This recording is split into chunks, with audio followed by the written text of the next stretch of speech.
But also song-wise though, what song would you normally like if you did get stuck and they said, look, before the movie comes out, we'll play a song for you. What song Song. would you always think about, like my go-to track that I'd love to listen to? All I do is think of you. Okay. All I do is think of you. That was a song that actually, it was my idea for us to do that song. That was my idea. I Wow. always thought that it was a great record, and I thought that Steve sounded a lot like Mike. So I told him, I said, man, we need to take this song to Sylvia and tell her that we need to redo this record.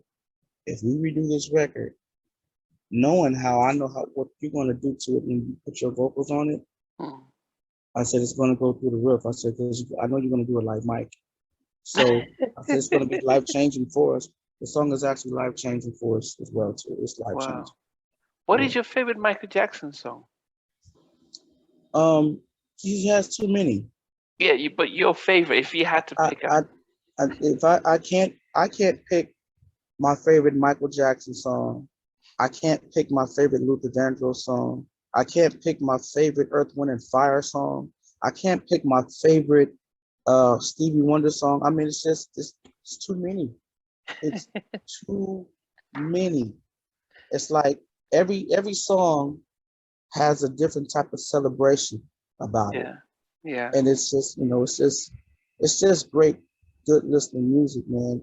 That just never dies. I mean, that's the type of music to where you can be feeling a certain kind of way when you're into the middle of that song. hmm, Everything is different. yeah. You don't even feel the same way. True story. I was upset at a person one day, and I want to tell this person about themselves. And one of my favorite songs by the Jackson came on. Let me show you the way to go. Yeah, yeah, Man, when I tell you how it changed, that's just what music does. You yeah, know, music does that. yeah. So it's hard to pick a favorite song. It really is. For me, it's hard to pick a favorite song. But I will say this though, I have like this iPod player that has a lot of songs in it, a lot of songs. And if you're not in it, you must didn't capture my heart the way everybody else did. It is what it is. This was it. So yeah, Yeah. Well, my all-time favorite song is Lady, when you said Steve sang Lady in My Life over the phone, yeah, that's my all-time favorite song. Not just nice Michael record. Jackson song, but just song in Yeah, general. Because it's the kind of song that I don't think he did again until he did Butterfly on an Invincible album. That's the type of when he sang Butterfly, and yeah.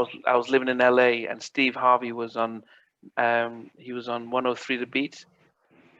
Uh, well, yeah. At that Yeah, time, yeah. back in Before he went, yeah, yeah, yeah. So this was yeah, back in 99, 2000 when I was living in LA, right. and he there was the only station that he kept playing it, and he got Michael on the show, and he was talking about it, and he kept playing Butterfly. I bought the album, of course, but it was Late in My Life Part Two. Mm, It was a side of Michael that people didn't get to see, and I think we got caught up with Bad and all that stuff, and we forget that he could actually lay down the vocals and show a tenderness and an emotional side. Did you guys ever get to meet him or any of the Jacksons? oh, yeah. Actually, man, let's just say the stories of meeting the Jacksons and pretty much them adopting me to be in their family. Uh, Wow. great people, man. Great people. Um, uh, it took a while for me to be able to meet the last one that I needed to meet at that time, which was Marlon. And I didn't meet Marlon until 2012, but I've met Wow. everybody else except for him. Even Janet And and yeah, Janet, Latoya, Rebe, yeah. even Michael? Met Michael in '89, Wow. and I met Michael at the time when our first single from the second album had been released. I'm Not Suit. which is a song that Steve wrote and our boy Zach Harmon had produced. I'm Not Super was the single that was out, and it was at the same time that Gardner Elementary School was putting his name on the outside of the auditorium. So I roll up there. I'm just trying to catch a glimpse of the guy, just to see him, And I get over by the school where this school has like a really big tall gate, chain link lock around it and everything with a security guard on the outside.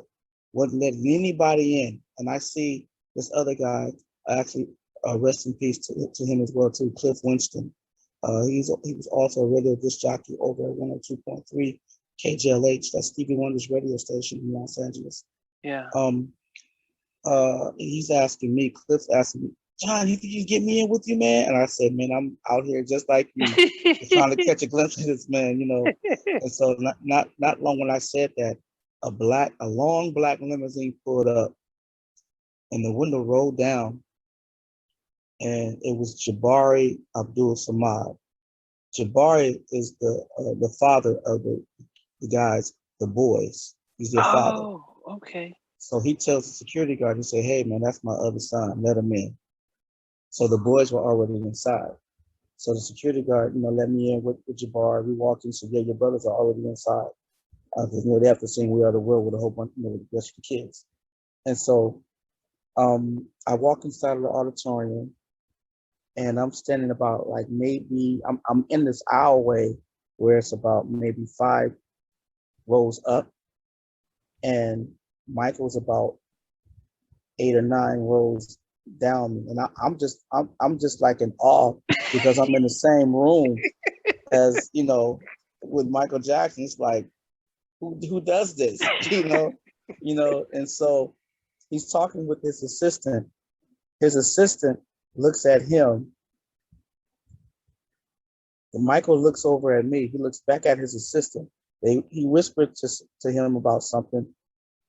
He looks back at me, and he whispers again over to his assistant, and he turns. He just started walking towards me. What are you thinking? I'm stuck. Like, should I move? What's going on? Is security going to come and try to, get me or whatever? What am I supposed to do right now? So I'm just stuck there, standing there in this alleyway while Michael Jackson's walking towards me. And he's wearing his red and black shirt and some black pants. I think it's from his bad era, wearing one of those outfits. And so he looks at me. He's wearing these Ray-Ban glasses, but not the aviators. He's wearing the kind that goes straight across with the little silver, things on the side. And he pulls his glasses down and he says, John, truth is amazing. That you guys are bad. He said, my family looks at you guys' music videos all the time. We love you guys. What? Mind blowing.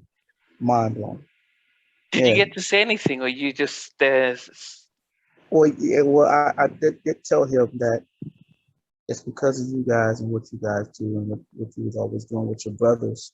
I said you guys was always singing, dancing really hard and still coming back to the microphone and still singing with the vocals and everything. So now we got that from y'all. And he was like, hey, it definitely shows. And so, yeah. Wow. I think a lot of people just don't. I won't go into the conspiracy theories and stuff, but I don't think people understand what he meant, not just for Black music, but just music in general. How much of advance he was. He owned half of Sony Music and stuff. He was not just an amazing performer, songwriter, singer. He was probably one of the biggest, best businessmen. And it's but from mid 80s up to 90s, no one could touch him. I mean, he was. Yeah. That must have been just an awesome experience. I mean, when you told Steve and the rest, what did they believe it? Did they Mm. believe that Uh, he actually knows you guys? oh yeah. Well, I got a picture with him, and we were doing some traveling, and so I brought the picture with me, and I go into Steve's room where he's in the mirror doing something with his hair, or whatever. And so I come in his room and I see the picture right next to him. And he says, "Oh, oh, I can't believe you standing next to." It was crazy. It was crazy. Did you It ever was make crazy. that picture public? I have one of them that's out there that's public, Okay. and I got other pictures out there with me and the rest of the family. They're out there Wow. public. Yeah. Thanks for watching. Please remember to subscribe to the channel, but most importantly, to press the notification bell so that you can be notified when we do have a new interview. Loads to come, but thanks a lot for watching.